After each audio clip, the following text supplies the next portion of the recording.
Hey guys, Dr. Joseph Houlik here. Today on Success the Process, we have Juliana Cavender, owner of Everyday Beaut and Clifton Collective. We're going to be sitting down to learn a little bit more about her businesses and her entrepreneurial journey. So thanks for tuning in, guys. Juliana, thanks for being here. Thanks for your time. Excellent. Thanks for your time today. Yeah, absolutely. So could you tell the viewers who maybe haven't been in your business before what Everyday Beaut is all about? Yeah, so Everyday Beaut, we are a salon and shop here in Clifton Square in College Hill. It's such a cool historic district if you've never checked it out. We are a team of 7 estheticians and 1 nail artist. So I always like to tell people that we essentially do everything except for hair and massage. So we do lash extensions, lash lifts, waxing, facial treatments. We've got a nail artist who does incredible nail art. And so yeah, we're all one team under one roof. That's amazing. That's great. Sounds like you'll do a little bit of everything. Yeah. We started doing brow lamination, which is huge. Again, Instagram it if you don't know what it is. It's pretty interesting. And we are here 6 days a week, and we just hustle. That's amazing. Yeah. If you guys haven't been down to Clifton Square, you guys need to get down here and check out these businesses. It's a cool area. It has a great vibe. So how did you end up down here in Clifton Square? It's so funny because people will ask me that, and either I'm getting old or it's just been so long ago that I can't exactly remember. But I actually started in Riverside, so I was renting a small room in a small salon in Riverside originally. And I was just driving through the neighborhood, and it's such a cool little spot. I mean, it's just all of these little houses. You can't redo vintage, and so for sure. I just called and inquired, and she actually showed me this larger space, and she said, well, we have this smaller space, but I'm sure it's way too small. And I said, okay, well, can we just check it out? Yeah. And she showed, I'm like, okay, no, this is perfect. And so we're in our space now, but my original space was actually directly above here. And cool. It's been kind of cool to mosey our way through see the progression house. and see it grow. So when you first started down here in Clifton Square and you opened up Everyday Beaut, were you the only esthetician here?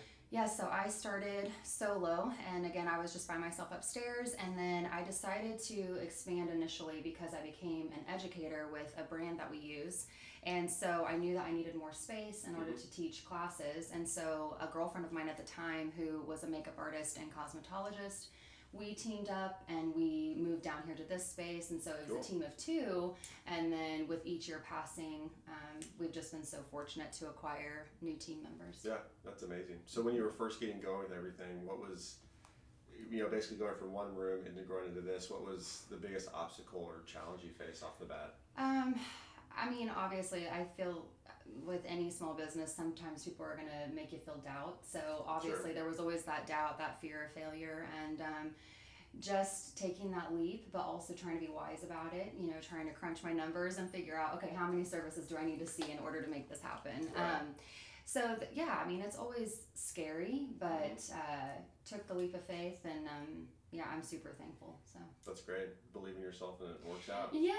Lots of mentors. And that would be a huge piece of advice, from me to any person that's starting their own deal is get mentors. I had so many people speaking into me, speaking knowledge into me, and that was, invaluable. Yeah, I can attest to that. I've had a lot of great mentors. If you're watching this, thank you guys for all the help that you gave me. It's truly the best. It helps to have people like that in your life. Did you have any experience running a business or operating a business before you opened Everyday Beaut, or have you just learned all that on the fly? Yeah, I tease people as, what do they call it, school of hard knocks. Just learned a lot, and again, just started acquiring people in my corner. Doing your books right from the beginning, making sure that you've got certain ducks in a row from the beginning. I always promote that entirely, but I've learned a lot of hard lessons, and I've made plenty of my own mistakes, and I've had to remedy that, but without those, how do you figure it out? That's the best way to learn. Yeah. And sometimes you just gotta swallow it and just say, we're moving on. Well, if you're not making mistakes, then you're not growing as much or challenging yourself, so that's just kind of part of the process. And not being too paralyzed by that fear is, it's hard, because I can be a control freak, and where I'm like, okay, well, I need to calculate this, I need to make sure it's the perfect. It's perfect. It's a perfect decision. But which often leads to no decision. Yeah, exactly. You just gotta keep going and trust your gut. The momentum is huge. It's like whenever you feel those roadblocks, it's like, okay, maybe this isn't right. But if things are just Right. free flowing and happening, I've personally learned just trust that and keep going. Sure, absolutely. Do it feels right, guys. That's a great piece of Yeah. advice. Seriously. And if you guys haven't checked it out, I feel like you have a natural marketing gift. Oh, great. I'm serious. Like with the website, with Thank you. the logos, all your social media profiles, the way everything's put together, like whether you Again, get that's a trended or whole not, I team. feel like that just comes well, through you or your team. So that thank props you. to you guys on that. Thanks. Yeah, I mean, again, have acquired help with logos and with, I actually use this awesome gal now out in Utah, so she's helping me with cool. our website. And Yeah. but again, just people, we've got Katie and Kaylee here that help out with social and posting and all that sort of Yeah. thing. So it really is a team, great team effort. Yeah, and then for sure. I always tease because everybody here is so much younger than me, and so they're helping keep me youthful and on the with trend. everything, What yeah. is it called? On trend? On Is trend. that something?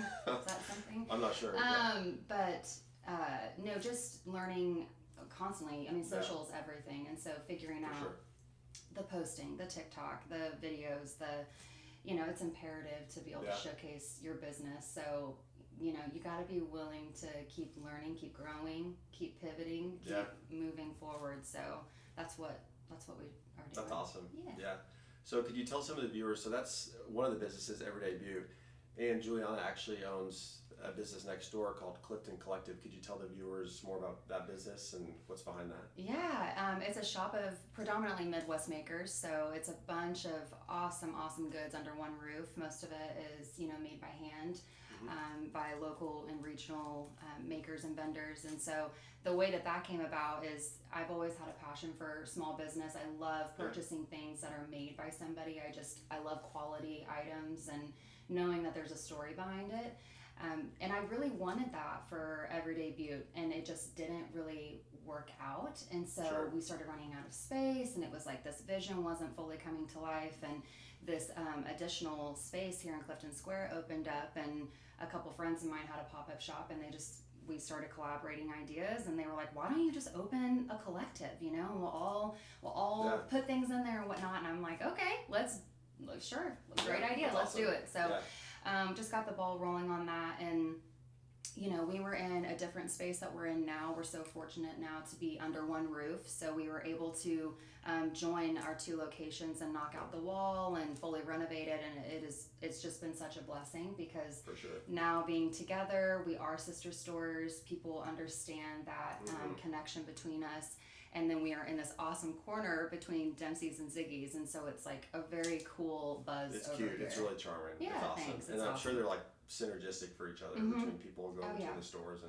And if you guys, again, if you haven't been down here, I imagine it probably would be hard to find real estate down here. I don't know. I'm sure it goes pretty quick because it's just a cute, charming area with a great vibe. So that's great. It's hard to believe that we've been here now for 5 or 6 years. So this whole area has just grown so much, and it's very cool to be on this end of it where it's like, I've been here, we've been here, and to watch it kind of grow up around and all of these other small businesses that continue to pop up. It's just very cool. Cool. And we're going to go into the store actually next door here in a little bit, and we'll show you some of the cool products that are locally, regionally made, and we'll be going over some of those with you guys. So through your entrepreneurial journey for basically the past 7 or 8 years, what's been the most challenging, difficult thing that you faced? The hardest thing in entrepreneurship is, believing that you can do it, surrounding yourself with people that are going to pour that knowledge and that love into you. For me, whenever it came to funding my businesses, I did it as I could go. And so I really had this vision for my business, but I didn't necessarily have the funds. And so for me as an entrepreneur, it was always hard for me because I funded it myself, and so that's always difficult whenever starting. But yeah, keeping going. It's really easy to look around and compare yourself, but knowing that you have your own thing, you have your own niche, and staying in your own lane while rallying the support of everyone around you is really important. For sure, yeah. I feel like believing in yourself and what you're doing and your product, your services is like paramount and key for any entrepreneur. Absolutely. And being, I guess, the growing pains of probably when you solve one problem, it's replaced by another, or then you're you take one leap of faith, and it's time to take the next, and just being absolutely patient and letting that grow. Yeah, and I think as an entrepreneur, you always have to be ready and willing to adapt, to pivot, to change. You know, COVID obviously presented the ultimate example, but really all through this journey, it's been about, okay, is this working? Is this not working? How do we change? How do we adjust?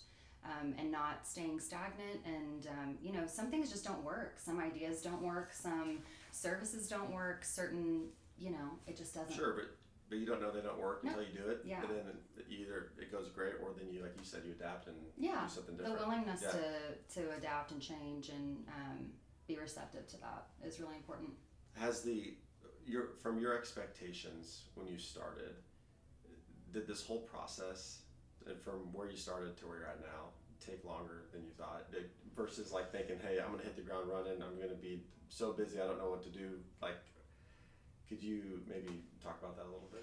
Yeah, I mean, people are like, what's your vision and what do you envision? And I mean, I hate to disappoint, but I never really had like this vision. I really just tried to come from a place of humility and gratefulness, and you know, I'm just so grateful that it is what it is.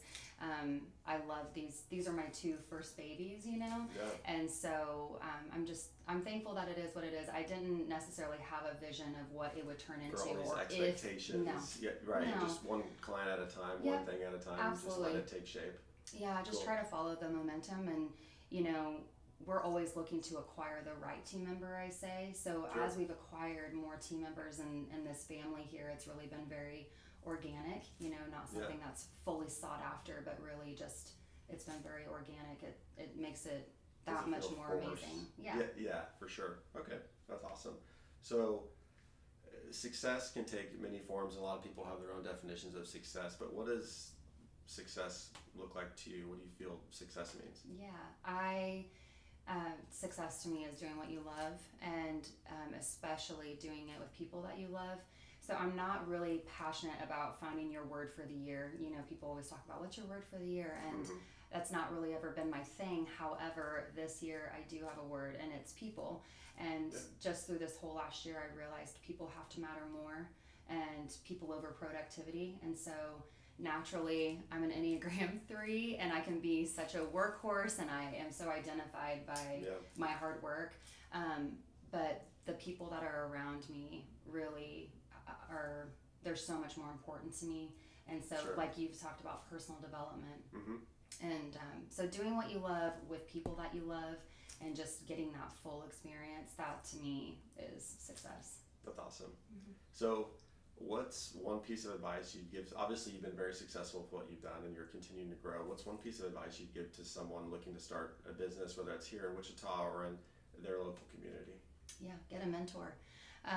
You know, rally yourself around, you know, other individuals that are going to pour not only support into you, but knowledge and that tough advice, that tough love, and really ask questions. Find other business owners that you can ask questions to, and then decide what you're going to do and know that you can do it. I mean, like get your idea and just do it. You know, be smart about it, be logical about it, but also just know that sometimes you're gonna have to wing it. You're gonna have to do it, and trust the process. Yeah, that's awesome. Are there any new business ventures that you have right now, as far as things you're working on? Yeah, I mean, I'm always looking to grow and expand. I don't ever really fully know what that means. We actually did expand Everyday Beaut into a second location in Mays, Kansas. Due to COVID, we consolidated locations. Learned a lot through that whole process. You know, I don't consider it a defeat at all, but just another opportunity to learn and grow. So always looking for the right opportunity. For sure.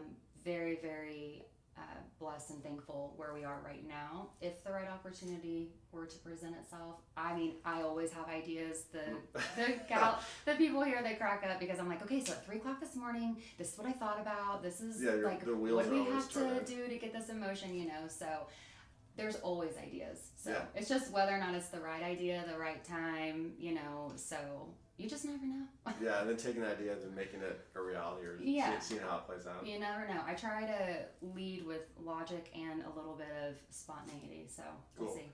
Do you mind talking about like your true clothing brand? Yeah, so we just started a pop-up. Okay. I have it on all today. Oh, cool.